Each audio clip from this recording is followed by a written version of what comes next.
Le Seigneur soit avec vous. Et avec votre esprit. Évangile de Jésus-Christ selon saint Luc. Gloire à toi, Seigneur. Chaque année, les parents de Jésus se rendaient à Jérusalem pour la fête de la Pâque. Quand il eut 12 ans, ils montèrent en pèlerinage suivant la coutume.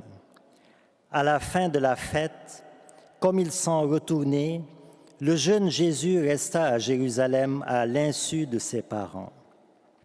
Pensant qu'il était dans le convoi des pèlerins, ils firent une journée de chemin avant de le chercher parmi leurs parents et connaissances. Ne le trouvant pas, ils retournèrent à Jérusalem en continuant à le chercher. C'est au bout de 3 jours qu'ils le trouvèrent dans le temple, assis au milieu des docteurs de la loi. Il les écoutait et leur posait des questions, et tous ceux qui l'entendaient s'extasiaient sur son intelligence et sur ses réponses. En le voyant, ses parents furent frappés d'étonnement et sa mère lui dit : « Mon enfant, pourquoi nous as-tu fait cela ?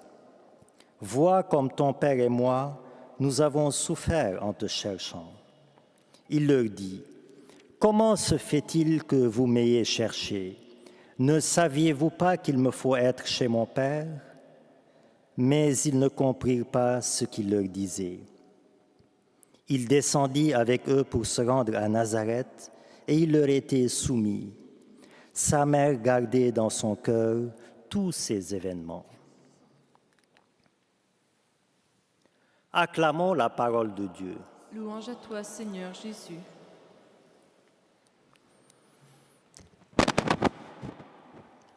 Marie, la très sainte Vierge Marie, quelle femme ordinaire et extraordinaire.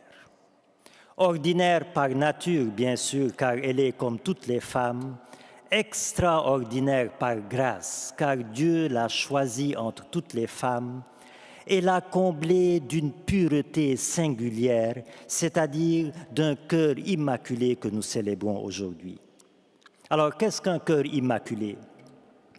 Un cœur immaculé, c'est un cœur propre, sans tache, sans souillure, un cœur pur, sans mélange. Et la béatitude de Jésus, « Heureux les cœurs purs, ils verront Dieu », trouve en la Vierge Marie un parfait accomplissement. Son cœur immaculé, son cœur pur, lui a valu de voir Dieu en elle-même, en Jésus son Fils, qu'elle porta et enfanta pour le salut du monde. Car quand Dieu a voulu s'incarner et habiter parmi nous, il n'a pas choisi pour demeure les plus beaux palais. Il a choisi pour demeure la plus belle femme, la plus belle âme, la plus pure, la plus noble, la plus vierge de corps et de cœur, Marie. Dire Marie, prononcer le nom de Marie, c'est respirer la pudeur et la pureté. Et combien avons-nous besoin, frères et sœurs, combien nous avons besoin dans notre monde de pureté et de pudeur, dans un monde où règne l'impudicité et l'impureté. Le cœur immaculé de Marie est une source intarissable de pureté et de pudeur, à laquelle il ne faut jamais hésiter à puiser pour purifier nos cœurs de toute impureté, de toute impudicité, mais aussi de toute dureté, de toute méchanceté, de tout orgueil, etc. Le cœur immaculé de Marie est une école de vie. Alors bien sûr, une école qui date de l'Antiquité, mais qui a tellement à nous apprendre, à nous qui vivons à l'ère du XXIe siècle. À l'école du cœur immaculé de Marie, apprenons la chasteté à l'ère de la sexualité désordonnée. Apprenons la pureté à l'ère des impuretés, la pudeur à l'ère du nudisme, le respect du corps humain à l'heure de la marchandisation du corps. Apprenons la fidélité à l'heure de la multiplication des partenaires.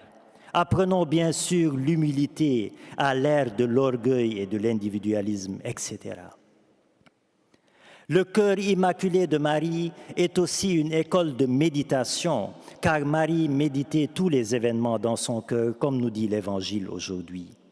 Alors, s'approcher du cœur immaculé de Marie, c'est apprendre à méditer avec sagesse, comme elle, tous les événements de notre vie, heureux ou moins heureux, pour y voir les signes de Dieu et les traverser avec une paix paisible et sereine malgré tout. Mais le cœur immaculé de Marie n'est immaculé que pour nous conduire au Sacré-Cœur de Jésus. Chaque fois que nous plongeons dans le cœur immaculé de Marie, il devient un traversier vers le Sacré-Cœur de Jésus. Et c'est cela la mission de Marie, toujours nous conduire à son Fils. Alors aujourd'hui, frères et sœurs, confions au cœur immaculé de Marie tous les cœurs blessés, affligés, tourmentés, fatigués, assoiffés, afin qu'ils soient renouvelés et consolidés dans l'amour du Sacré-Cœur de Jésus. Et disons, cœur immaculé de Marie, priez pour nous qui avons recours à vous. Amen.